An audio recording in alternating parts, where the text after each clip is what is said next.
Welcome है आप सभी का स्टडी विथ माइंड मैप में।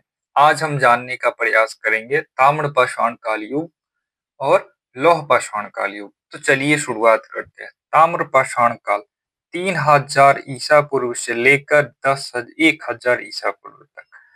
इसमें क्या था कि किसान, धातु कर्मी, तांबा तांबा गलाने और ढालाई करने वाले व्यापारी तथा कारीगर थे।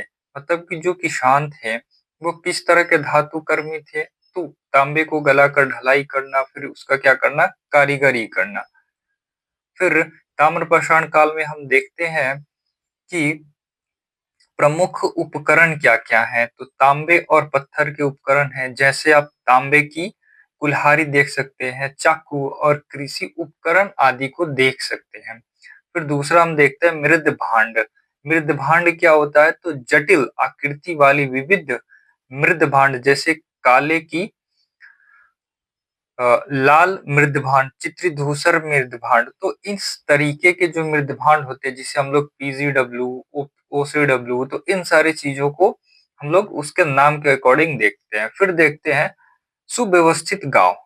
क्या था कि सुव्यवस्थित गांव था जो प्रायः नदियों के पास स्थित होते थे, यानी कि नदी के पास गांव स्थित होते थे। साथ ही साथ प्रारंभिक शहरी केंद्रों का भी विकास होता था।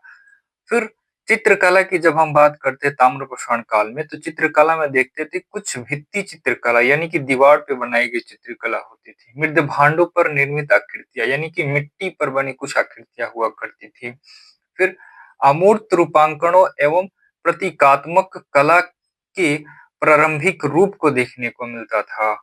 फिर कृषि पद्धतियां की बात करते हैं ताम्रपाषाण काल में, तो तांबे के हल जैसे औजार के साथ उन्नत कृषि, अनाज, दालों और फलों की कृषि का विस्तार हुआ करता था। पशुपालन और प्रजनन प्रणाली की भी सुधार हुआ करती थी।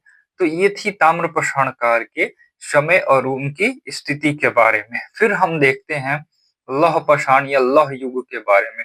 तो लौह युग कब हुआ था, यानी कि लोहे का युग कब देखा जाता है, तो 1000 ईसा पूर्व से लेकर 2000 ईसा पूर्व के समय को लौह युग के नाम से जानते हैं।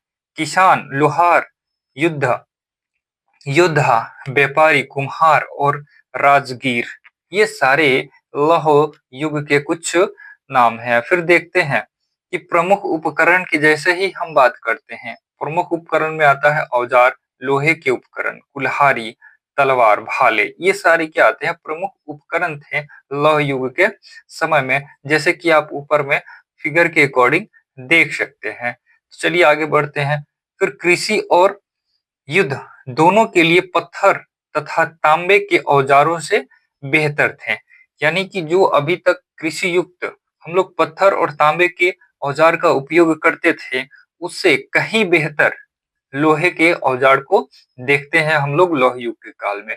मृद भांड, मिट्टी के बर्तन की जैसे ही हम बात करते हैं, तो उत्तरी काले पॉलिश बर्तन होते हैं, जिसे हम लोग एनबीपीडब्ल्यू के नाम से जानते हैं। और अन्य चित्रित मृद भांड सहित अधिक परिष्कृत मृद भांड को भी देखने को मिलता है। फिर आगे बढ़ते हैं, फिर देखते हैं स्थायी बस्तियां और आश्रय स्थलों का विस्तार होता है। स्थायी रूप से बसे लोग वहां पर होते हैं, और क्या होता है कि आश्रय का विस्तार होता है। चित्रकला की जब हम बात करते हैं लौह युग में, तो मृद भांडों पर आकृति, यानी कि मिट्टी पर कुछ आकृतियां बनी होती थी। ज्यामिति प्रति रूप और संभवतः भित्ति चित्र पहले की शैल चित्रकला की तरह व्यापक नहीं था, लेकिन कुछ हद तक ये सारी चीजें देखने को मिलती थी। फिर जैसे कृषि पद्धतियां की बात करते हैं, तो उन्नत लोहे के औजार थे, साथ ही साथ अत्यधिक विकसित कृषि, विभिन्न प्रकार की फसलों की खेती, हल और सिंचाई का उपयोग किया जाता था। फिर कृषि अधिशेष, यानी कि कृषि करने के बाद अत्यधिक उत्पादन होने लगता था। साथ ही साथ लोहे और मिट्टी के बर्तनों के व्यापार में व्यापक वृद्धि हुई। ये सारी चीजें आपको देखने को मिलता है लौह पाषाण युग में। यानी कि कुल मिलाकर हम देखें, तो जैसे ही ताम्रपाषाण काल युग आता है, उससे कहीं बेहतर युग लौह पाषाण काल में युग में आता है। और लौह पाषाण के औजार को हम फिगर के माध्यम से एक-एक करके देख सकते हैं। तो इस वीडियो में इतना ही, फिर मिलते हैं किसी और में, तब तक के लिए धन्यवाद।